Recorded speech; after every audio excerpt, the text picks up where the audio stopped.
வாழ்க்கையில பாருங்க பல சூழ்நிலைகளின் வழியாக நாம் கடந்து வருகிறோம். பல பாவங்கள், பல நேரங்கள், பல நெருக்கங்கள், பல போராட்டங்கள். இங்க யாராவது நான் இதுவரை தேவனிடத்துல கேள்வியே கேட்டதில்லைன்னு சொல்ல முடியுமா? யாருமே சொல்ல முடியாது. ஏசாயா 64:8 வசனம் சொல்கிறது, இப்போதும் கர்த்தாவே நீர் எங்களுடைய பிதா, நாங்கள் கடிமண், நீர் எங்களை உருவாக்குகிறவர், நாங்கள் அனைவரும் உமது கரத்தில் தொடுகிறேன். அழகான ஒரு வசனம் பாருங்க.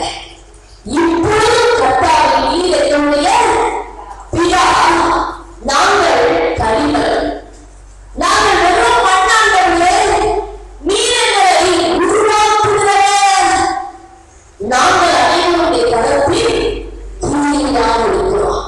உருவாக்குகிற தேவன் இன்னைக்கு நமக்குள்ளே வந்திருக்கிறார்.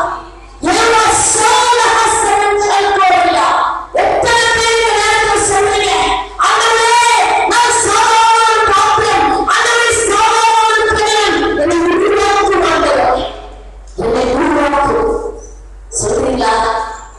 அன்றைய ஒவ்வொரு நாளும் உருவாக்குங்கப்பான்னு சொல்றீங்களா? அருமையான தேவனுடைய பிள்ளையே, அநேக நேரத்துல இந்த கனிமம் என்ன சொல்லுங்களா?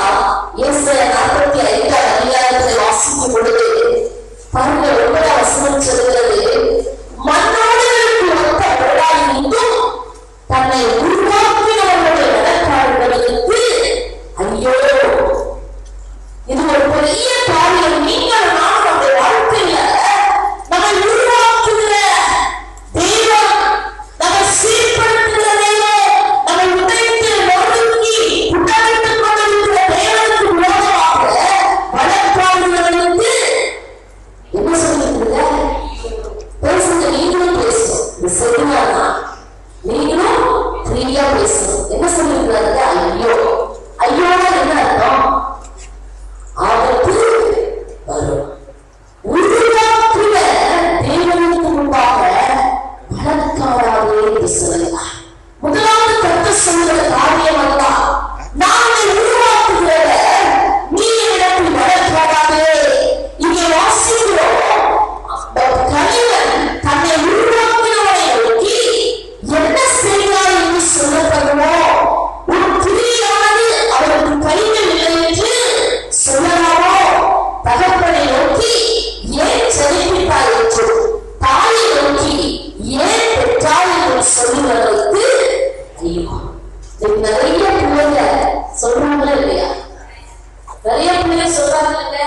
இன்னைக்கு நிறைய தாய்மார்கள் இருக்கிறீங்க. சில நேரம் நம்ம பிள்ளைங்க இந்த வாழ்க்கையில சொல்றோம், நம்ம ரொம்ப சந்தோஷப்படுறோமா? ஏமா நீ எனக்கு பெற்றான்னு கேட்டா ரொம்ப சந்தோஷமா இருக்குங்களா, இல்ல மனசுல துக்கமா இருக்கும்? துக்கமா. நீ ஏன் சிருஷ்டித்தாய் என்று சொல்லி ஆண்டவரே சிந்தித்தீங்களா? கேட்டதே இல்லை. யாரும் கேட்டதே இல்லை. உண்மையெல்லாம் பேசுனீங்க, கேட்டுருக்கோம்ல.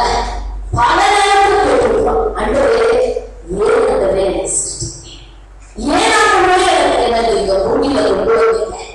எப்ப சொல்றோம்? சந்தோஷமா சொல்றோமா? துக்கப்படுகிற நேரத்தில், உடைக்கப்படுகிற நேரத்தில், நொறுக்கப்படுகிற நேரத்தில், கைவிடப்படுகிற நேரத்தில், பல சூழ்நிலை நாம் கேட்கிறோம், ஆண்டவரே ஏன் ஆண்டவரே எதற்காக ஆண்டவரே உருவாக்குவீங்க? ஆண்டவர் தான் சொல்ற, சிருஷ்டி கர்த்தாவை பார்த்து நீ ஏன் செலுத்தினீ, ஏன் உருவாக்கினீ, நான் ஏன் உயிரோடு இருக்க வேண்டும் என்று சொல்லி கேட்கிறவனுக்கு ஐயோ என்று சொல்கிறார். அநேக நேரத்தில் நாம் கேட்கிறோம், என்னுடைய வாழ்க்கையில ஒரு குறிப்பிட்ட காலத்தின் வரைக்கும் நான் கேட்டதில்லை. உண்மையான விரோதியை செலவே லூக்கடமா என்று சொல்லப்பட்ட ஒரு சர்வ வியாதியினால் 8 வயதுல அந்த வியாதியை சந்திக்க ஆரம்பிச்சு. அது அப்படியே பழகிட்டே போக போக எனக்குள்ள ஒரு பயம், இன்னும் கொஞ்சமான விகாரமாக நீ தற்கொலை செய்து கொண்ட சத்தம் எனக்கு கேட்டுக் கொண்டே இருந்தது. அப்போ எனக்கு அந்த வேதனை அநேக நேரத்தில் என்னுடைய கிளாஸ்ல நாங்கள் படிக்கிற இடத்துல சக என்னுடைய நண்பர்கள் சொல்லுவாங்க, எந்த பொருளும் அவங்க வாங்காதீங்க, வெளியிடுவது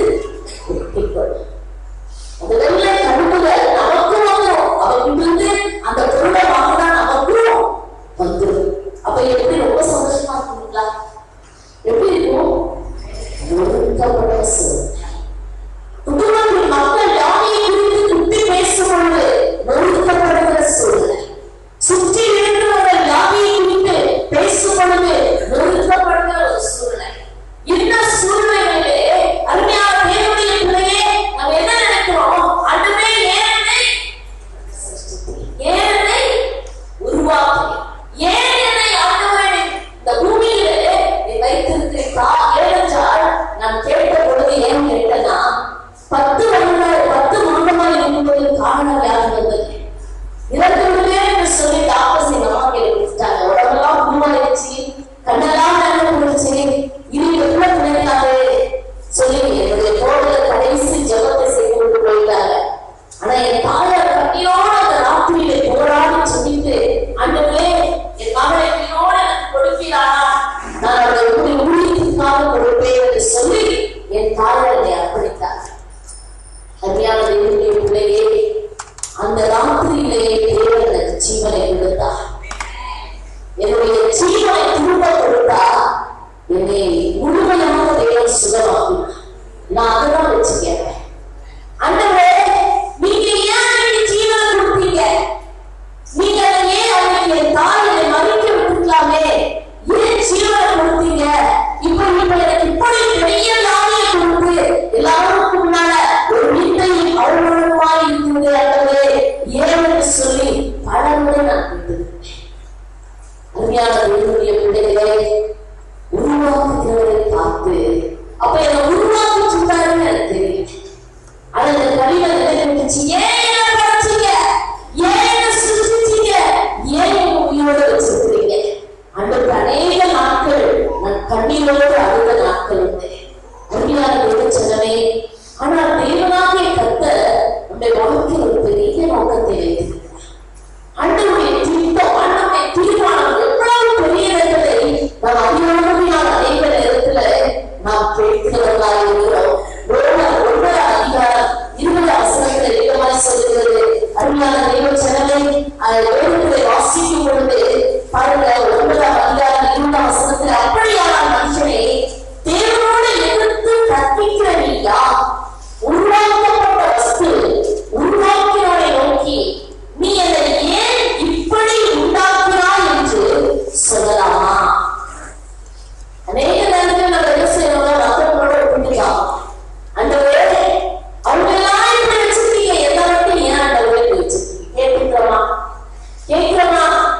அண்டவே உங்களை அறியாதவங்க, உங்களை ஆராதிக்காதவங்க, அந்நியர்ல நீங்கதான் வாழ்றாங்க. உனக்காக வாழ்ற நான் மட்டும் ஏன் இப்படி, எனக்கு மட்டும் ஏன் இப்படி சூழ்நிலை? கேட்கிறோமா இல்லைங்களா? அநேக நேரத்தில் கேட்கிறோம்ல. அன்றைக்கு சொல்றாங்க, நீ ஏன் இப்படி உண்டாக்கினாய் என்று சொல்லலாமா என்று சொல்லுகிறது. கர்த்தர் தான் கேட்கிறாரு, மகளே நான் உருவாக்க விரும்புகிறேன். உன்னை உழைத்து உருவாக்கணும்னா சும்மா அப்படி பாலிஷ் பண்ணி அப்படி வைக்க முடியுங்களா? என்ன செய்யுங்க? களிமண் ஈவன்கையில் இருக்கிறப்ப நீங்க எல்லாம் பார்த்துருப்பீங்க. எப்படி அந்த பானையை செய்யறாருன்னு சொல்லி பார்த்துருக்கீங்களா? எத்தனை பேரு களிமண் உயர்வன் களிமண்ல எடுத்து அழகான பாத்திரங்களை செய்யறது பார்த்துருக்கீங்க?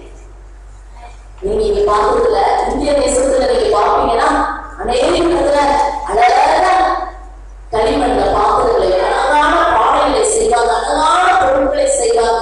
அருமையான என்னுடைய பிள்ளைகளே, இந்த நாளிலே தெய்வ ஆவியானவர் நமக்கு சொல்ல பெரிய காரியம் என்னவென்றால் அவர் நம்மை உருவாக்குகிற இயவனாக இருக்கிறார்.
இல்ல.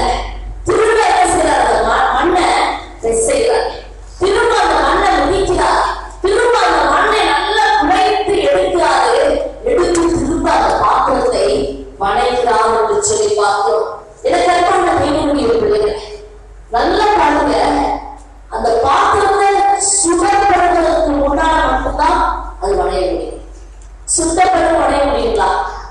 பாத்திரம் உருவாயாச்சு, அதெல்லாம் மிஸ்டேக் வந்தா என்ன செய்வாங்க? அது என்ன செய்வாங்க? திருப்பி வணைவாங்களா? உடைச்சி ரிஜெக்ட் பண்ணிடுவாங்க. அதை உடைச்சி தூக்கி போடுறாங்க. அந்த பாத்திரம் சுத்தப்படுவதற்கு முன்பு வரைக்கும் தான் அதை எப்படி வேணாலும் உடைச்சி வணையலாம். அது சுடப்பட்ட பின்பு அந்த பாத்திரத்தை ஒன்றுமே செய்ய முடியாது. எனக்கு இங்க பாத்திரம் பரமபிரியனுடைய கையிலே களிமண் கெட்டு போகிறது. களிமண் கெட்டு போனவங்க பாத்திரம் சீரா வரமாட்டேங்குது. பிரியர் என்ன செய்யறாரு தெரியுங்களா? அதை உடைக்கிறவராக இருக்கிறார். உடைத்து அதை உருவாக்குகிறவராக இருக்கிறார். அருமையான தேவனுடைய பிள்ளையே, உடைக்கப்படுகிறது வலிக்குமா வலிக்காதுங்களா? வலிக்குமா வலிக்காதா? நல்லா வலிக்கும். அருமையான தேவனுடைய பிள்ளைகளே, ஒரு மனுஷனுடைய வாழ்க்கையில உருவாக்கப்படுகிற நாட்கள் கடினமான ஒரு நாள், வேதனையான நாட்கள். ரொம்ப சந்தோஷமா இருக்கவே முடியாது. உருவாக்கப்படுகிற நாட்கள்ல யாருமே ரொம்ப சந்தோஷமா இருக்க முடியாது. எல்லாருக்குள்ள ஒரு துக்கம், ஒரு வேதனை, ஒரு சோர்வு கடந்து வரக்கூடியதாக இருக்கிறது. ஏனென்றால் வேதத்தில் வாசிக்கிறோம், ஆண்டவர் யாரை உருவாக்குகிறார் சொல்லி பார்ப்போமானால் தன் நேசிக்கிற பிள்ளைகளை உருவாக்குகிறார். தன் நேசிக்கிற பிள்ளைகளை அவர் சிந்தித்து உருவாக்குகிறார் என்று சொல்லி பார்க்கிறோம். எப்ப அந்த பாத்திரம் நல்லா இருக்கிறப்ப உடைக்க மாட்டார். அந்த பாத்திரம் தன் கையில கெட்டு போயிடுச்சு தெரிஞ்ச உடனே அதை உடைக்கிறார், அதை விதிக்கிறார், அது வளைக்கிறார். இங்க வேதத்துல நம்ம வாசிக்கிறோம், யோபு 5:17-18 இதோ தேவன் தண்டிக்கிற மனுஷன் பாக்கியவான், ஆகையால் சர்வவல்லவருடைய சிந்தையை அற்பமாக எண்ணாதிரும். அவர் காயப்படுத்தி காயம் கட்டுகிறார், அவர் அடிக்கிறார்,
நான் என்ன செய்யணுமோ அதான் செய்வான். வீட்டுல ரொம்ப தொந்தரவு தாங்க முடியல.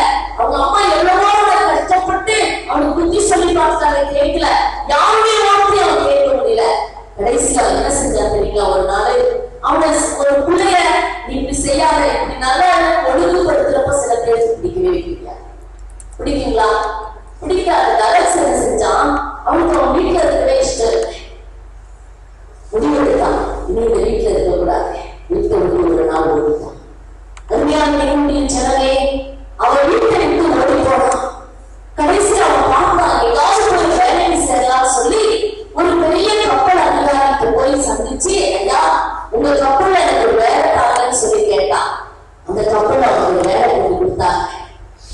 அந்த கப்பல்ல என்ன செஞ்சாங்க தெரியுங்களா? யாருக்கு அடங்கவே மாட்டான், யாருக்கும் கீழ்படிய மாட்டான், எப்பவும் அத்தியாசப்படுவான், எப்பவும் பயங்கர தொந்தரவு கொடுத்து கொண்டே இருந்தான். இப்படியே நாட்கள் கடந்து போனது. அப்ப அவங்க என்ன செய்வாங்க, அவனுக்கு மேல இருக்கவங்க, நீ இப்படிதான்ப்பா இருக்கணும், இப்படி செய்யக்கூடாதுன்னு அவனுக்கு என்ன புத்தி சொன்னாலும் புத்தி வழியா அவன் கேட்க விரும்பல. உடனே என்ன செஞ்சான், அந்த கப்பல் அதிகாரிகிட்ட சொன்னா, ஐயா எனக்கு இந்த கப்பல்ல வேலை செய்ய இஷ்டம் இல்லை, நீங்க என்ன செய்ய, இந்த கப்பல் அப்படியே போயிட்டு இருக்குது, தூரத்துல ஒரு சின்ன தீவு தெரியுது, என்ன இறக்கி விட்டுருங்கன்னு சொல்றான். எவ்வளவு கேட்டு பார்த்தாங்க, தம்பி நீ எப்படிப்பா தனியா இருக்க அந்த தீவுல, உனக்கு ரொம்ப கஷ்டம், உனக்கு ஆகாரம் இருக்காது, ஒண்ணே இருக்காது, நீ வேண்டாம் போகாத எவ்வளவு கேட்டாங்க. அவன் கீழ்படியல. என்னை இறக்கி விட்டுங்க நான் போறேன்னு சொல்லி அவரை பிடிவாதமா வச்சிருந்தான். கடைசியா என்ன செஞ்சா தெரியுங்களா? சரின்னு சொல்லி அந்த கப்பல்ல இருந்து சின்ன ஒரு போட்ல அவங்க பெட்டி, அவங்க அம்மா கொடுத்த பெட்டி, அவங்க திங்ஸ் எல்லாம் வச்சு அந்த போட்ல அனுப்பி விட்டாங்க. கொண்டு போய் அவனை இறக்கி விட்டுட்டு எல்லாரும் திரும்பி போயிட்டாங்க. அங்க போய் பார்த்தான், தனிமை அவன் வாட்ட ஆரம்பிச்சு. அந்த தீவுல யாருமே இல்லை, பேச்சு தொலைக்க யாரும் இல்லை, அப்படியே தனிமையான ஒரு சூழ்நிலை, வேதனையான ஒரு சூழ்நிலை.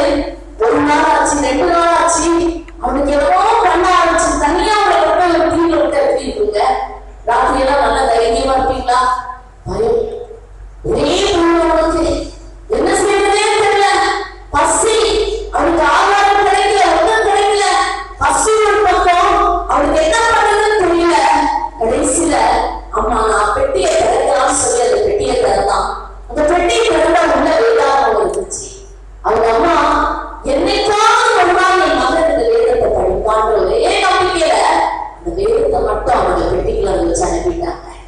அருமையான தேவச்சலமே, அதை எடுத்து வாசிக்க ஆரம்பித்தார்.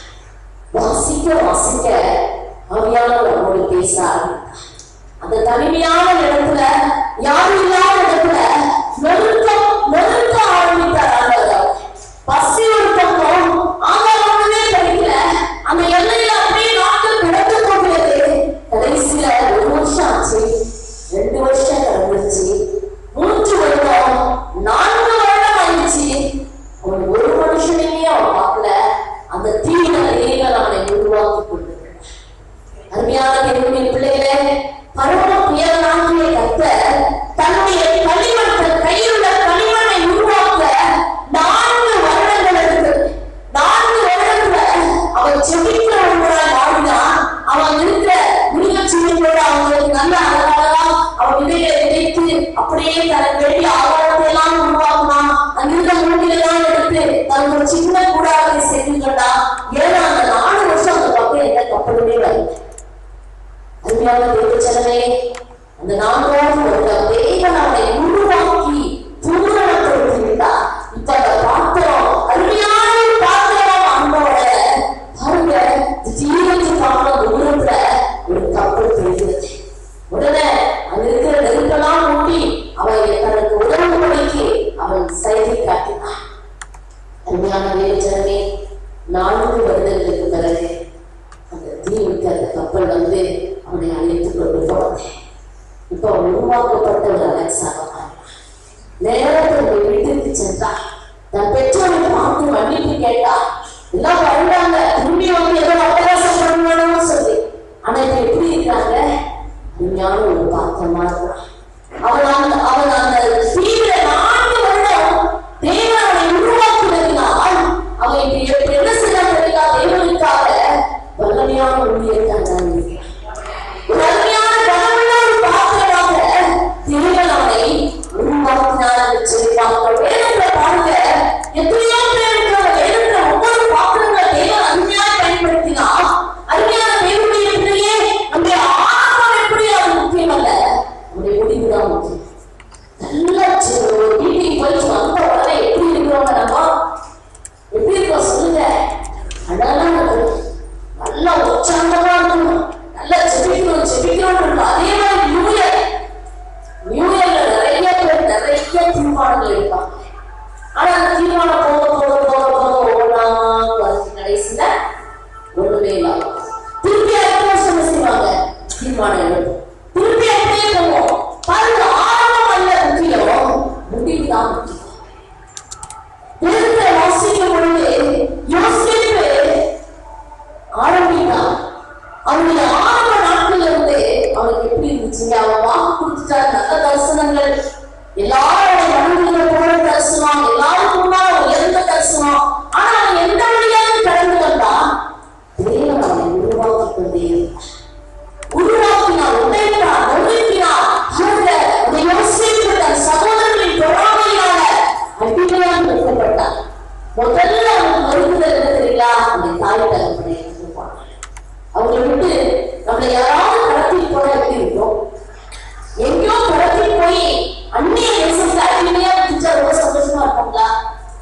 யோசிப்பு எல்லாத்தையும் இழந்து போய் அவன் எகிப்தில அடிமையா இருக்கிறான். அதை செய்யாத குற்றத்துக்காக சிறைச்சாலையில இருக்கிறான்.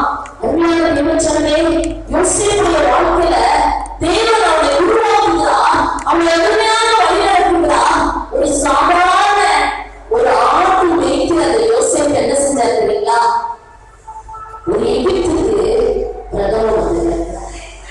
அருமையான தேவச்சனமே, ஆண்டவர் ஏன் அவனுடைய வாழ்க்கையில அத்தனை சூழ்நிலைகளை கர்த்தர் அனுமதித்தார் தெரியல? யோசேப்புடைய வாழ்க்கையில ஏன் அனுமதித்தார்னா, யோசேப்பு இந்த எகிப்து தேசத்துல இருக்க எல்லாவற்றையும் கற்றுக்கொள்ள வேண்டும். அவன் எங்கேயோ ஆடு மேய்ச்சிட்டே இருக்கக்கூடாது.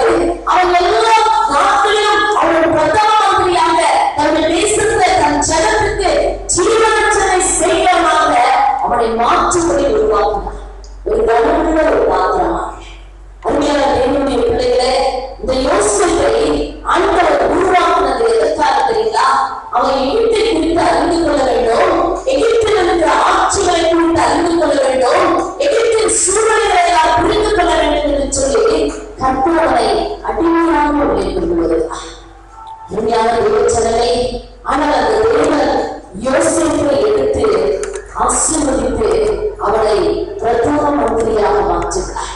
இந்த யோசேப்பிடத்துல எகிப்தில பார்வோன் சொல்கிறார், யோசேப்பே, நீதான் இந்த தேசத்துக்கு எல்லா அதிகாரமும் எடுத்தது, ஏனென்றால் தெய்வ ஆவி உணர்ந்துள்ளது. அருமையான தேவனுடைய பிள்ளைகளே, ஒரு பாத்திரத்தை கர்த்தர் உருவாக்கும் பொழுது அந்த பாத்திரத்துக்குள்ளாக பரிசுத்த ஆவியானவர், தேவ ஆவியானவர் இருக்கும் பொழுது மட்டுமே அந்த பாத்திரம் ஒரு அருமையான கனவுள்ள பாத்திரமாய் மாற்றப்படுகிறது. யோசிப்புக்குள் தேவ ஆவியானவர் இருக்கிறார் என்பதை பார்வோன் அறிந்ததினால் பார்வோன் சொல்றார், யோசிப்பே, இந்த எகிப்து முழுவதையும் எல்லாவற்றையும் கொடுத்து மோதிரத்தை கலற்றி போட்டுட்டாங்க. இந்த அரசாட்சியில் இருக்கிற மட்டும்தான் அதிகாரம் மட்டும்தான் எனக்கு, மீதி எல்லாம் உங்களுடைய கண்ட்ரோல்ல இருக்கு.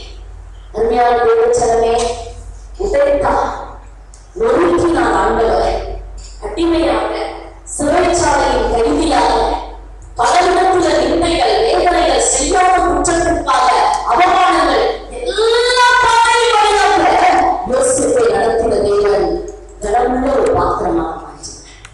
அருமையான தேவச்சனமே, ஒரு புயல் என்ன செஞ்சாரு, களிமண்ணை எடுத்து நல்லா பிசைந்தார். பிசைச்சு பாத்திரத்தை உருவாக்குறார். முதல் பாத்திரம் முதல் தடவை உடைச்சாரு, திரும்ப அழகான ஒரு பாத்திரமா வளையணும்னு சொல்லி அதை உருவாக்குறோம். அந்த களிமண் சொல்லிச்சா, உலகனே எனக்கு வழி தாங்க முடியல, ரொம்ப நேரம் நீங்க உடைச்சு உருவாக்குவீங்க, எனக்கு வேண்டாம், இருக்கிற விதமாகவே இருந்தது.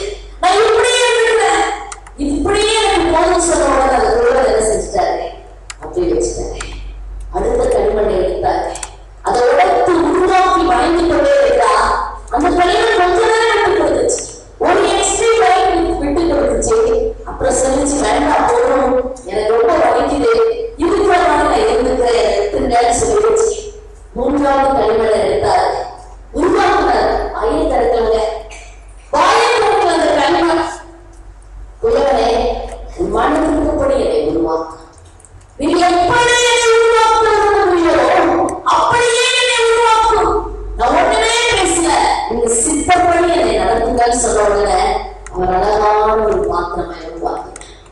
அருமையான தேவச்சனமே, 3 களிமண் பாத்திரங்களும் விலைக்கு போனது.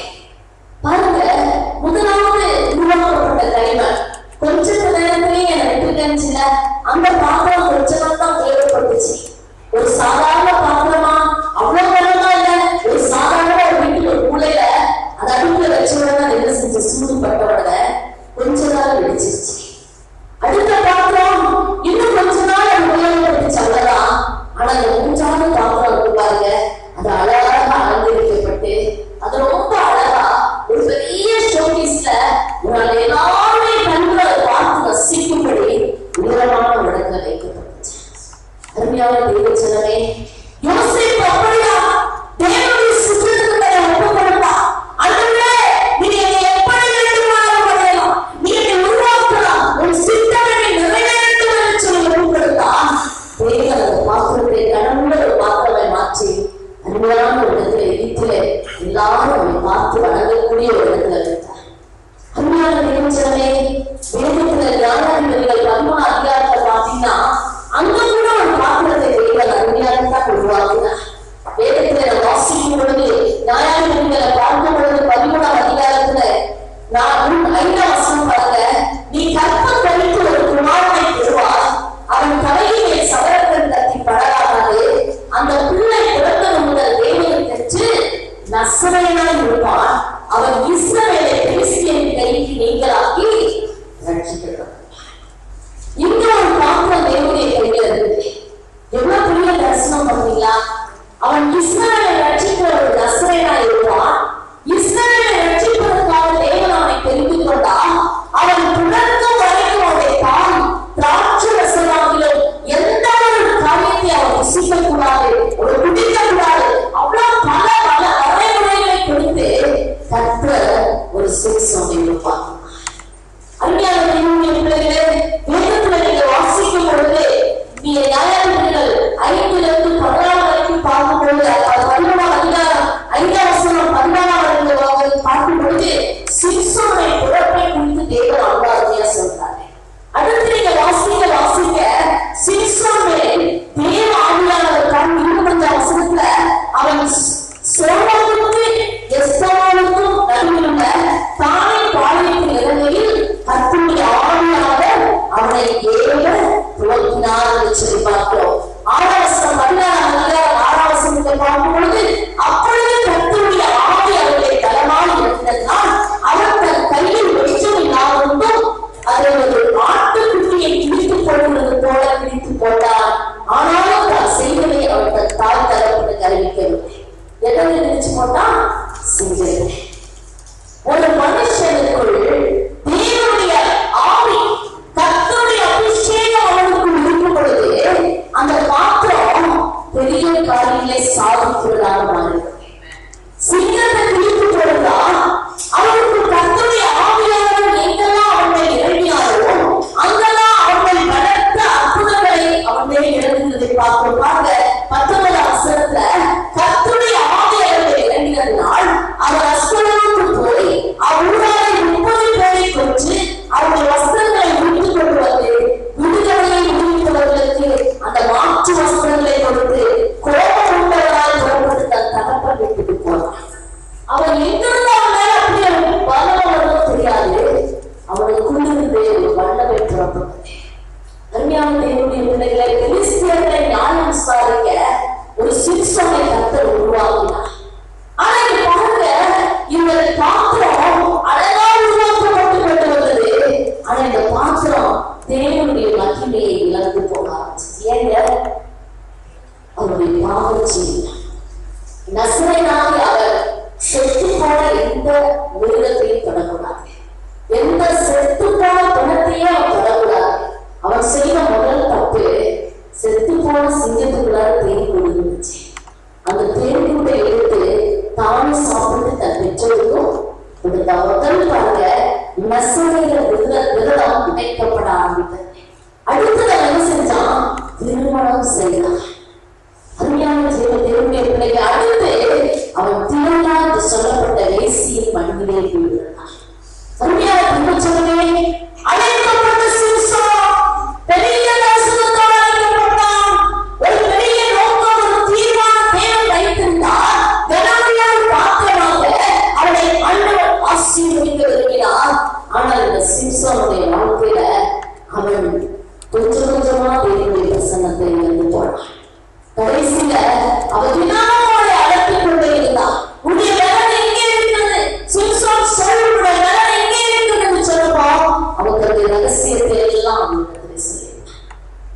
அருமையான தேவச்சனமே, விசாசமான எதிர்பார்க்க அண்ணன் உருவாக்க விரும்புகிற பாத்திரத்தை உடைக்கிறது தான் அவனுக்கு இஷ்டம். அதை அழிக்கிறது தான் அவனோட இஷ்டம். அவன் என்ன செய்யறான்? தினமும் அழைக்கும், தினமும் தொந்தரவு பண்ணுவான். அவனுக்கு தெரியும் உங்களுக்கு எனக்கு இருக்கிற வெயிட்னஸ் என்ன, நீங்கள் நானும் எந்தெந்த எல்லையில பலவீனமாக இருக்கிறோம், எந்தெந்த எல்லையில நம்மை கீழே தள்ளலாம்னு சொல்லி எனக்கு நல்லா தெரியும். அதனாலதான் நம்முடைய ஆதி தாயாதி ஏகாலத்துல ரொம்ப அழகா புறப்பட்டு வந்து தந்திரமா பேசி அவருடைய கண்களுக்கு அந்த படம் நிச்சயிக்கத்தக்கதாக மாற்றி கீழே விளைவித்தார். அருமையான தேவனுடைய பிள்ளைகளே, சிறுசோதனத்திலே தினமும் அழைத்து கொண்டே இருந்ததினால் அவன் சொல்லித்தான், என்னுடைய முடிவுதான் என்னுடைய ஏன்னா நசுரையை முடி வெட்டவே கூடாது. என் முடிவுதான் என்னுடைய பலன் இருக்கிறது. இது ஏன் செடையாக பின்னி அதை வெட்டி விட்டால் என்னுடைய பலன் போயிடும் சொல்லிட்டார். அருமையான தெய்வச்சனமே, கர்த்தர் ஒரு அருமையான பாத்திரம், தெரிந்து கொண்ட நல்ல பாத்திரம். இப்ப இந்த பாத்திரத்தை பிசாசு கொஞ்சம் கொஞ்சமா சேதப்படுத்த ஆரம்பிச்சுட்டார். வேதத்துல வாசிக்கும் பொழுது இங்க பார்க்கிறோம், இப்படி அவளை தினம் தினம் தன் வார்த்தைகளை நம்பிக்கை அலட்டி கொண்டிருந்தபடியால் சாதத்தக்கதாய் அவருடைய ஆத்துமா விசனப்பட்டது. பிசாசு பாருங்க, அழிக்கிறவர். அவன் எப்படிப்பட்டவங்க? அழிக்கிறவர். நல்ல கவனிங்க, புயவனாகிய கர்த்தர் உருவாக்குவார். அவர் உடைச்சி நொறுக்கி உங்களை அழிச்சு தூக்கி எறிகிற தேவனே இல்லை. அவர் தன்னுடைய கையில அந்த மண்பாண்டத்தை எடுத்து அதை உடைக்கிறார்னா உருவாக்குகிறார். ஆனா சாத்தான் எப்படிப்பட்டவன்? அவன் அந்த மண்பாண்டத்தை உடைக்கிறவனாக வருகிறான், அழிக்கிறவனாக வருகிறான், எப்படியாவது அந்த கதையை முடிக்கிறவனாக வருகிறவனாக இருக்கிறார். அருமையான தேவச்சனமே, இங்கே பார்க்கிற நியாயாதிபதிகள் 16ஆம் அதிகாரம் 19ஆம் வசனத்துல அவனை தன் மடியிலே நித்திரை செய்ய பண்ணி ஒருவனை அழைத்து அவன் தலைவலின் 7 ஜடைகளையும் சிறைப்பித்து அவனை சிறுமைப்படுத்த தொடங்கினாள். அவன் கரன் அவனை பிரித்து. ஆண்டவர் நமக்கு என்ன வாக்கு கொடுக்கிறார்? நான் உன்னை உருவாக்குகிற தேவன், உன்னை உருவாக்கி உன்னை என்ன செய்ய கனமுள்ள பாத்திரமாய் மாற்ற. வேதத்துல வாசிக்கிறோம், 2 தீமோத்தேயு 2:20 வாசிக்கும் பொழுது இங்க அழகாக சொல்லப்படுகிறது. அருமையான தேவனுடைய பிள்ளைகளே, வேதத்துல நாம் பார்க்கும் பொழுது மிக அழகாக இங்கே சொல்லுகிறார். பாருங்க 20ஆம் வசனத்துல, ஒரு பெரிய வீட்டிலே பொன்னும் வெள்ளியுமான பாத்திரங்கள் அல்லாமல் மரமும் மண்ணுமான பாத்திரங்கள் இருந்து அவைகளில் சில கனத்திற்கும் சில கனவீனத்திற்கும் உரியவர்களே. நல்ல கவனிங்க, சில கனத்திற்குரிய பாத்திரம், சில பாத்திரம் எப்படி இருக்குங்க? கனவீனத்திற்குரிய பாத்திரங்களுமாய் இருக்கிறது. ஆகையால் ஒருவன் இவைகளை விட்டு தன்னை சுத்திகரித்துக் கொண்டால் அவன் பரிசுத்தமாக்கப்பட்டதும் எஜமானுக்கு உபயோகமானதும் எந்த நன்மைக்கும் ஆயத்தமாக்கப்பட்டதுமான கனத்துக்குரிய பாத்திரமாயிருப்பான். இதுதான் நம்ம பார்த்து யோசிக்கிறேன்.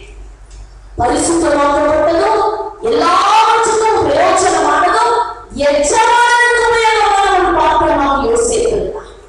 அதே நேரத்துல சிம்சோன் என்ன செய்கிறான்? ஆண்டவருடைய சமூகத்தை விட்டு, ஆண்டவருடைய பிரசன்னத்தை விட்டு, எல்லா மக்கள் கொடுத்த பெரிய தரிசனத்தை விட்டு வேசி வழியிலே கொண்டு வந்ததினால் அவருடைய உயிரெல்லாம் சரிக்கப்பட்டாச்சு. இப்ப மொட்டை அடிக்கப்பட்டுதான். கர்த்தருடைய ஆவி இருக்கிற வரைக்கும் அவன் எப்படி இருந்தாங்க? வெலசாமி எழுந்து விடுவான், கடவுளை தனியே கலக்கி கொண்டு போயிடுவான். எவ்வளவு பெரிய கூட்டமானாலும் அவன் முடித்து விடுவான். அவ்வளவு நல்லவனாக இருந்தான். ஆனா இந்த சிம்சோன் கழுதையுடைய காணியங்களை வைத்து அத்தனை கூட்டங்களை அடித்து விரட்டினவன், கொன்று குடித்தவன். இப்ப என்ன செஞ்சிருக்கான்? திரையாவுடைய வழியில தூங்கிட்டு இருக்கான். பாவத்தின் வழியில தூங்க ஆரம்பிச்சுட்டான். பாவம் கொஞ்சம் பொழுதுதான் இருக்கிறது. அருமையான பிள்ளையே, உருவாக்கப்பட வேண்டிய ஒரு பாத்திரம், கர்த்தருக்கு மகிமையாக பயன்பட வேண்டிய ஒரு பாத்திரம் சாத்தானுடைய கையில விழுந்துருச்சு. இங்கே நான் பார்க்க அப்பொழுது அவன் சிம்சோனே, பெலிஸ்தியர் உன்னை வந்துவிட்டார்கள் என்றார். அவன் நித்திரை விட்டு விழித்து கர்த்தர் தன்னை விட்டு விலகினதை அறியாமல் எப்பொழுதும் போல உதவி போட்டு வெளியே போவேன் என்றார். நல்ல கவனிங்க அருமையான தேவனுடைய பிள்ளையே, நீங்களும் நானும் களிமண். இந்த களிமண்ணாகிய நம்மை தேவன் அழகான ஒரு பாத்திரமா உருவாக்கிட்டாரு. பெருமையா இருக்கிற இந்த பாத்திரம் ஏதாவது யூஸ் இருக்குங்களா? சும்மா ஒரு காலி பாத்திரத்துல ஒண்ணுமே பண்ண முடியாது. அந்த பாத்திரத்துக்குள்ள ஆவியானவர் இருக்கு. பரிசுத்த ஆவியானவர் எங்கேயும் அவங்க விடுதலை இருக்கு. பரிசுத்த ஆவியானவர் எங்கேயும் ஒரு பாத்திரத்துக்குள்ளாக நிரம்பி இருக்கிறாரோ அங்கே அந்த பாத்திரம் ஆசீர்வதிக்கப்படும். பாருங்க, இந்த சிம்சோன் நான் எப்பொழுதும் போல போவேன் என்று சொல்லுதா, ஆனால் அவனுக்கு ஆவியானவர் இல்லை. கர்த்தருடைய ஆவி அவனை விட்டு நீங்கி போயிட்டார். இதை அறியாமல் அவன் எழுந்தான். பெலிஸ்தியர் அவனை பிடித்து அவன் கண்களை பிடிக்கி அவனை காசாவுக்கு கொண்டு போய் அவனை 2 வெண்கல விளக்கிட்டு சிறைச்சாலையிலே மாவனுக்கு கொண்டிருந்தார். இப்ப இந்த பாத்திரம் கனப்படுத்தப்பட்டுச்சுங்களா? கனவீனப்படுத்தப்பட்டுச்சு. கனவீனப்படுத்தப்பட்டுச்சு. ஆண்டவர் அந்த பாத்திரத்தை எப்படிங்க உருவாக்குறாரு? கனமுள்ள ஒரு பாத்திரம். யோசேப்பு பாத்திரம் கனவீனப்படுத்தப்பட்டான். ஆனால் தேவனுக்கு முன்பாக பரிசுத்தமாய் இருந்தான். போத்திபாரின் மனைவி அவனை பாவத்தில் விலக்கின பொழுது அவன் இருந்தான். பாவத்திற்கு விலகி ஓடினான். சிம்சோன் பாவத்தின் வழியிலே படுத்துட்டான். 2 பேரும் வித்தியாசம் தான். கர்த்தர் சொல்றாங்க, எஜமானனுக்கு பிரயோஜனமான பரிசுத்தமான தெரிந்து கொள்ளப்பட்ட ஒரு பாத்திரமாக இருக்க வேண்டும்.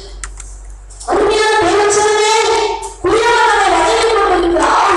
இந்த பாத்திரம் குயவனுடைய வணங்கிருந்தபடி பரிசுத்தமாய் அவருக்கு பிரயோஜனமாக தெரிந்து கொள்ளப்பட்ட ஒரு பாத்திரமாக இருக்குமானால் இந்த பாத்திரம் கனப்படுத்தப்படும். அதே அந்த பாத்திரம் தன்னை உருவாக்கின குயவனுடைய மனதை உடைத்து ஆவியானவரை குற்றப்படுத்தி அவரை விட்டு அந்த பாத்திரம் தூரமாய் போடுவானா, நிச்சயமாக ஒரு நாள் அந்த பாத்திரம் கனவீனப்படும். அருமையான தேவச்சனமே, தன்னை விட்டு ஆண்டவருடைய அபிஷேகம் நீங்கிறது தெரியாம அவன் எழுந்தான். 2 கண்களின் நிச்சயமாக அவன் எழுந்தான். 2 கண்களும் பிடிக்கப்பட்டது. 2 கண்களும் பிடிக்கப்பட்டு விலங்கிடப்பட்டு சிறைச்சாலையில் என்ன செய்யறாங்க? மாமனத்தில் அவனை கூட்டிட்டு வந்தது யாருமோ ஒரு சின்ன பையன். அருமையான தேவனுடைய பிள்ளைகளே, வேதத்தை வாசிக்கும் பொழுது அவனை பார்க்கிறோம். இங்கே 25ஆம் வசனம் பாருங்க. 24 ஜனங்கள் அவனை கண்டவுடனே தங்கள் தேசத்தை பாழாக்கி தங்கள் அநேகரை பெற்று போட்ட நம்முடைய பகைகளை நம்முடைய தேவன் நம் கையிலே ஒப்புக் கொடுத்தார் என்று சொல்லி தங்கள் தேவனை புகழ்ந்தார். நல்ல கவனிங்க, தன்னுடைய தேவாதி தேவனுக்கு புகழ்ச்சியை கொண்டு வர வேண்டிய சிம்சோன் அவருக்கு இகழ்ச்சியை கொண்டு வந்து இங்க யார புகழ்ந்தார்கள்? தங்களுடைய தேவன் பெலிஸ்தியர் தங்களுடைய தேவனை புகழ்ந்தார். தங்களுடைய தேவன் இந்த மனுஷனை கையில் கொடுத்திருந்தார் என்று சொல்லி எனக்கு அன்பான தேவனுடைய பிள்ளையே, கர்த்தர் நம்மை கனத்திற்குரிய பாத்திரமாக தெரிந்து கொண்டிருக்கிறார். இங்க வந்திருக்கிற நீங்க ஒவ்வொருத்தரும் அவருடைய பார்வையில எப்படி இருக்கிறார் சரிங்களா? எப்படி இருக்கிறார் சொல்லுங்க. நீங்க அறிக்கை பண்ணுங்க. கனமுள்ள ஒரு பாத்திரம், கனத்திற்குரிய ஒரு பாத்திரமா கர்த்தரை சுமக்கும் பொழுது கர்த்தர் நம்மை கனப்படுத்துவார். நீங்களும் நான் கர்த்தரை கனப்படுத்தும் பொழுது அவர் நம்மை கனப்படுத்துவார். அவர் சொல்கிறார், என்னை கனப்படுத்துகிறவனை நான் கனப்படுத்துவேன், என்னை கனவீனப்படுத்துகிறவனை நான் கனவீனப்படுத்துவேன் என்று சாமுவேல் சொல்கிறார். அருமையான தேவனுடைய பிள்ளையே, சிம்சோன் தேவனை கனவீனப்படுத்தினார்.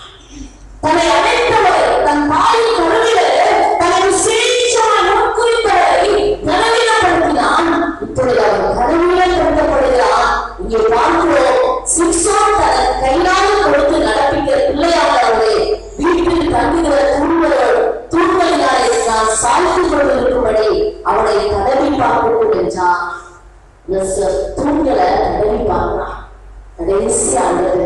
ஆண்டவரே இந்த ஒரு விஷயம்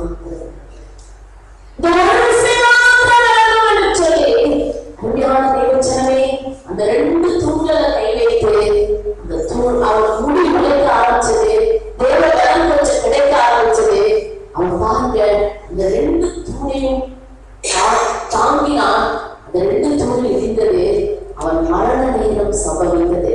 அவன் மறிக்கும் பொழுது அந்த பெருசியர் எல்லாருமே அந்த வீடு இடிந்து இறந்து போனாங்க. ஆரம்பம் நல்லா இருந்துச்சுங்க, முடிவு எப்படி இருந்துச்சுங்க? பரிதாபமான முடிவு. அந்த பாத்திரம் உடனே உபயோகம் இல்லாம உடஞ்சி செதஞ்சு போயிடுச்சு. தேவச்சனமே, ஆண்டவர் நம்மை உருவாக்க விரும்புகிறார். அருமையான ஒரு பாத்திரமாக உருவாக்கி நம்மை ஆசீர்வாதமான ஒரு பாத்திரமாக மாற்ற விரும்புகிறார். அதுதான் இந்த முதல் பகுதியில கர்த்தர் உங்களிடத்தில் என்னிடத்தில் எதிர்பார்க்கிறார். என் மகளே, நான் உன்னை உருவாக்க விரும்புகிறேன். உன்னை கொண்டு நான் அநேக காரியங்களை செய்ய விரும்புகிறேன். ஆனா நீயும் நம்ம இன்னைக்கு என்ன செய்யணும் தெரியல. அநேக நேரத்துல நம்மை நினைத்து நம்மளே பரிதாபம் இருக்கிறோமா? நம்மை நினைத்து நாமே பரிதாபப்பட்டு கொண்டிருக்கிறோமா? அருமையான தேவனுடைய பிள்ளைகளே, கர்த்தர் சொல்கிறார், நீ கனவீனமான ஒரு பாத்திரமா ஒண்ணுமே இல்லாம இருக்கலாம். அந்த தேவன் சொல்றாரு, என் மகளே, உன்னை கொண்டு நான் செய்ய வேண்டிய காரியம், உன்னை கொண்டு நான் செய்ய வேண்டிய காரியம் அநேகம். ஆனால் நீ என்ன செய்ய வேண்டுமா? உன் சித்தத்தோடு அருமையான தேவச்சனமே, ஒரே ஒரு சம்பவத்தை சொல்லி இந்த முதல் பகுதியை நான் முடிக்க விரும்புகிறேன். டோனி என்று சொல்லப்பட்ட ஒரு அருமையான சின்ன குழந்தை, 6 வயது தான் அந்த பிள்ளைக்கு. அவருடைய தங்கச்சிக்கு 4 வயசு. அவருடைய டோனி அவருடைய தாய் சொந்த தாய் தான், ஆனா அன்பில்லாத ஒரு தாயா இருந்தார். அவளை கடினமா நடத்தினா. அந்த சின்ன 6 வயதுக்குள்ள இந்த 4 வயது பிள்ளைய நல்லா பத்திரமா பார்த்துக்கணும். சாயங்காலம் ஆகும், அந்த தாய் வேலைக்கு போய் திரும்பி வருவா. அந்த சின்ன பிள்ளை என்ன செய்ய மாட்டீங்களா? ஆசையான காட்சி சொல்லுவா, எங்க அம்மா எனக்கு ஏதாவது வாங்கிட்டு வருவாங்க. ஆனா அந்த தாய் என்ன செய்யுமா? அந்த சின்ன 4 வயது பிள்ளைக்கு அழகான கிஃப்ட்லாம் தின்பண்டெல்லாம் வாங்கி வந்து கொடுப்பாங்களாம். இவ கிட்ட போவாங்க, அம்மா தான் ஏன்னா இப்ப 6 வயசு தானே, இந்த பிள்ளைக்கு ஆசை இருக்காது. அம்மா என்னை தூக்கி வச்சுக்கணும், அம்மா என்ன முத்தம் கொடுக்கணும், அம்மா என்னை கொஞ்சம் ஆசைப்படல. இவ ஆசையா கிட்ட போவா. அவளை தட்டி விட்டுட்டு அந்த 4 வயது குழந்தையை எடுத்து கொஞ்சமா.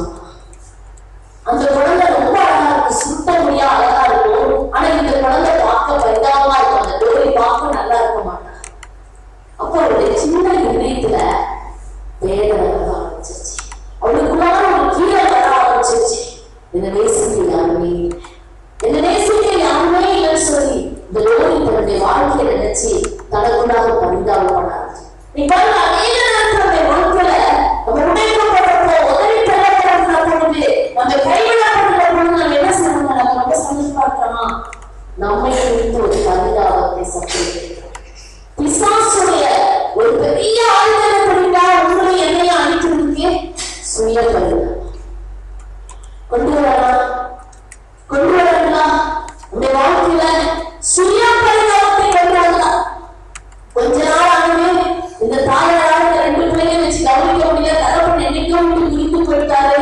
2 பிள்ளையும் கொண்டு போய் ஒரு அனாதை இல்லத்திலே இருக்கின்றாங்க. இந்த அனாதை இல்லத்துல இவ பார்த்தா எல்லாரும் அந்த சின்ன பிள்ளையெல்லாம் கொஞ்சினாங்க.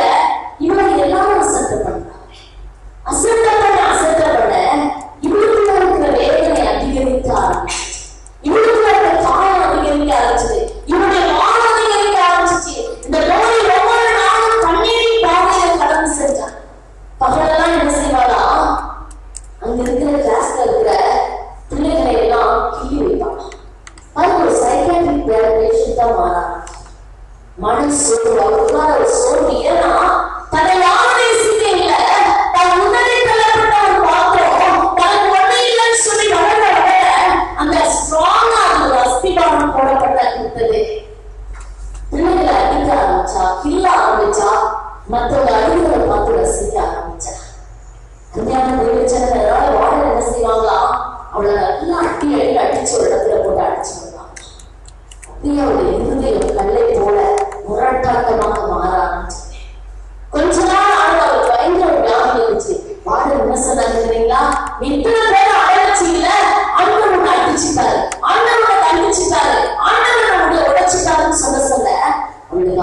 ஒரே நம்பிக்கை.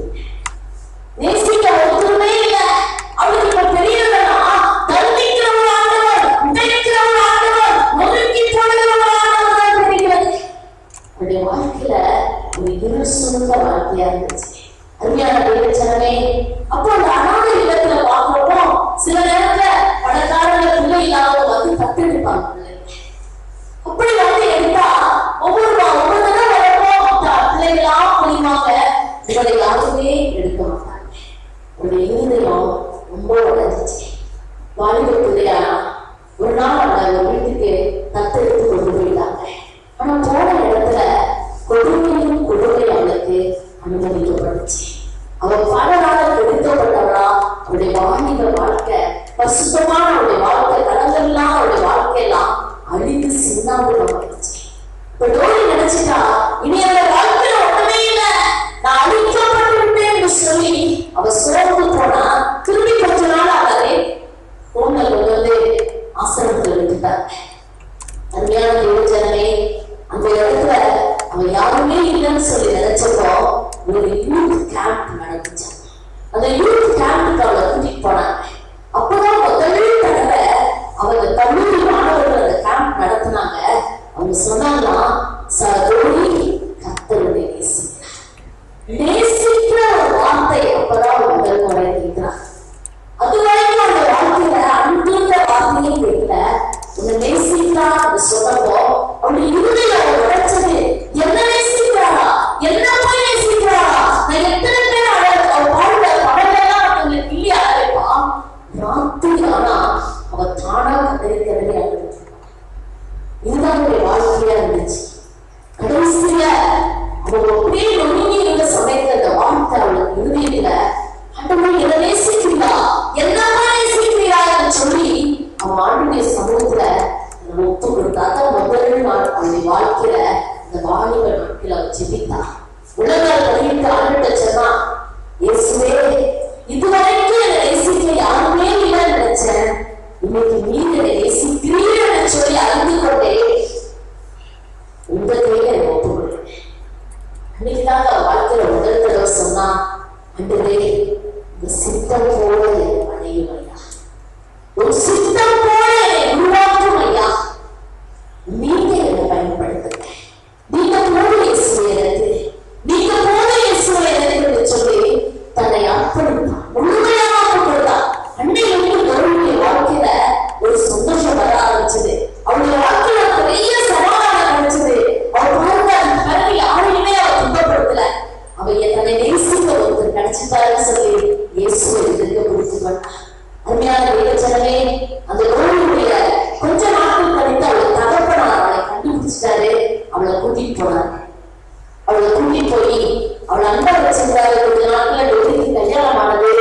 அவளுடைய வாழ்க்கையில அவர் தன்னை முழுசா ஆண்டவருக்கு கொடுத்துட்டார். ஒரு விஷயம் தன்னை அர்ப்பணித்து, ஆண்டவரே என் சாமி வரைக்கும் நான் உமக்காக உதவி செய்கிறேன். அருமையான தேவனுடைய பிள்ளைகளே, இந்த தகப்பனார் அவரை இயேசுவை ஏற்றுக்கொண்டுதான் தெரிஞ்சவுடனே அவங்க அப்பா என்ன சொன்னாரு, உனக்கு இயேசு வேணுமா, நான் வேணும். உனக்கு இயேசு வேணும்னா இது உனக்கு அப்பா இல்ல. அவன் இவ்வளவு நாள் அனாதை நினைச்சிருந்த எனக்கு ஒரு தகப்பனுடைய ஆதரவு கிடைச்ச சந்தோஷத்துல இருந்தா ஆண்டவர் அப்படியே அவனுக்கு தெரிஞ்சிட்டார். ஏன்னா அவனுடைய தகப்பனார் கொஞ்ச நாள்ல மறித்து விட்டார். செய்தி கிடைச்ச உடனே வேகமா டோரியோடைய கனவு போனாங்க. ஏன்னா எங்க அப்பா அங்க எழுதி வைப்பாங்க, யார் இந்த வாழை எடுத்து அடக்கம் பண்ணலாம். அப்படியே அந்த மருத்துவமனைக்கு போய் பார்த்தா அங்க எழுதப்பட்டிருக்கு, நான் யாரும் இல்லை, பிள்ளைகள் ஒருவரும் இல்லை, நான் அனாதை என்று சொல்லி. அப்ப இவளுக்கு அந்த அடக்கம் பண்ணக்கூடிய ரைட்ஸ் கூட கிடைக்கல. அவன் இருதயம் உடைச்சது. ஆனாலும் அவன் வைராக்கியமா, எஜமானனே இயேசுவே நீதான் எனக்கு எல்லாம் சொல்லி தன்னை அர்ப்பணிப்பதனால அவன் எதை பற்றியும் கவலைப்படல. இந்த உலகத்துல நிலையான ஒண்ணுமே இல்லை, இயேசுவின் அன்பு மட்டும்தான் தெரிஞ்சுட்டான். அருமையான தேவச்சனமே, தன்னை முழுசா ஒப்பு கொடுத்தா. அவளுடைய ஜெபம் என்ன தெரியுதா, பரம பிள்ளைகளே நம் சித்தம் போல அடைந்திருந்தான்.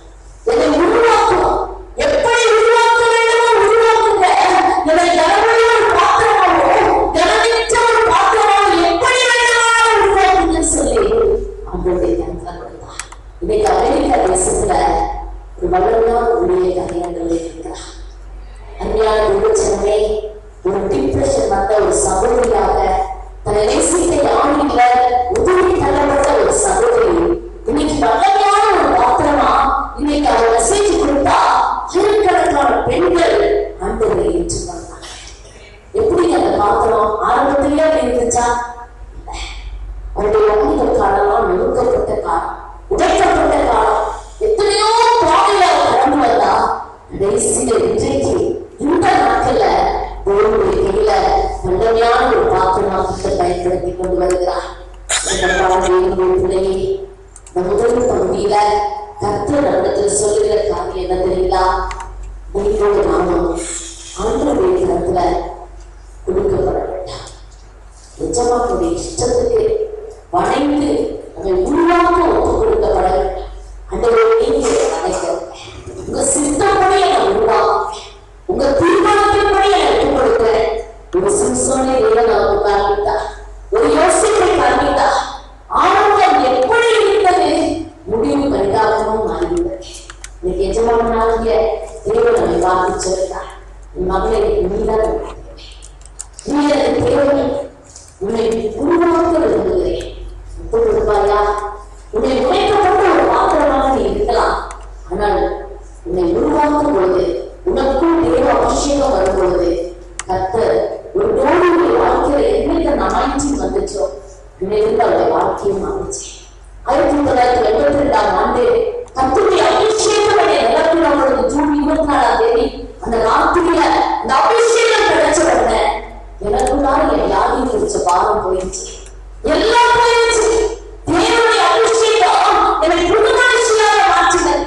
அதுக்கு பிறகு ஒரு பிரச்சனையுமே வரல, எத்தனையோ வியாதி வந்துச்சு, எவ்வளவோ அனுபவப்பட்டேன், உடைக்கப்பட்டேன், ஒவ்வொரு நாளும் நடத்தப்படுகிறோம்.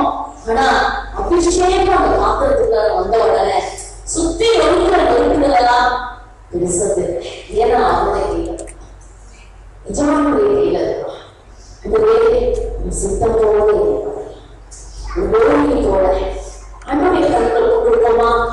முதல் பகுதியில எல்லா அர்த்தத்தையும் சொல்லிட்டோமா? அந்த வேலை நான் ஒன்றும் இல்லையாதவரே, நான் நிர்மலையான பாத்திரம் ஆண்டவரே, உன் சித்தம் போல என்னை வணையும் ஆண்டவரே, உன் சித்தம் போல என்னை வணையும் ஆண்டவரே, உன் சித்தம் போல என்னை வணையும் ஆண்டவரே. என் சுயலை சாம்பலாய் மாற்றி ஆண்டவரே, நீங்க ஏன் உருவாக்கி, ஏன் என்னை படைத்தி, ஏன் சொல்லி கேட்ட கேள்விகளுக்கெல்லாம் மன்னிப்பு கேட்கிறேன் ஆண்டவரே.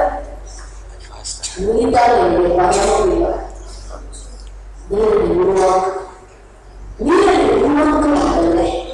முதல் பகுதியில கர்த்தர் நமக்கு முன்பாக வைக்கப்பட்ட 2 பாத்திரம், கனமுள்ள ஒரு பாத்திரம், கனவீனமான ஒரு பாத்திரம். அருமையான தேவஜனமே, முதல் பகுதியில ஆவியானவர் கேட்கிறார், சகோதரியே, நீ கனவீனமான ஒரு பாத்திரமாய் வாழ்ந்து கொண்டிருக்கிறாயா, கனமுள்ள ஒரு பாத்திரமாய் இருக்கிறாயா? அன்பருக்கு முன்னால சுத்தமான ஒரு பாத்திரமா, கர்த்தருக்கு முன்னால கனமுள்ள ஒரு பாத்திரமாக ஒப்புக் கொடுப்போமா? எல்லா நற்பணிக்கு சொல்லிப்போமா? அன்றே என்னை எதிர்த்து பயன்படுத்தி தந்திருக்கிறதே, மன விருப்பப்படி உருவாக்கும் ஆண்டவரே, மன விருப்பப்படி உருவாக்கும் ஆண்டவரே, நேர்த்தியாக உருவாக்கி கொண்டிருக்கிறது நன்றியாக ஆண்டவரே.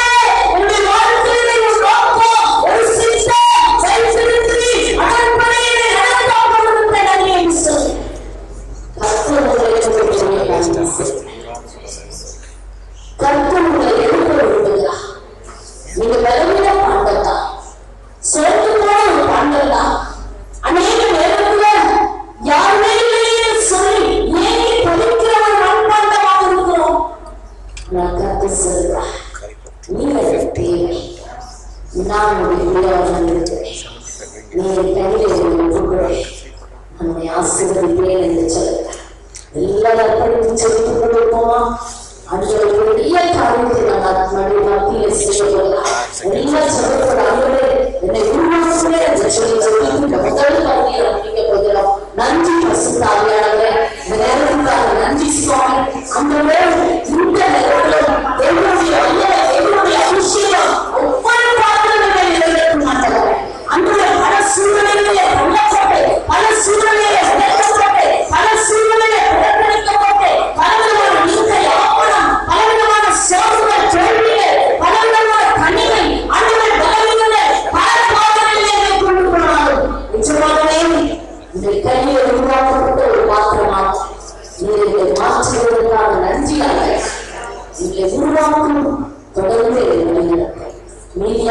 ஜெபத்தை பொறுப்படுத்தும். இயேசுவின் நாமத்தில் ஜெபிக்கிறேன்.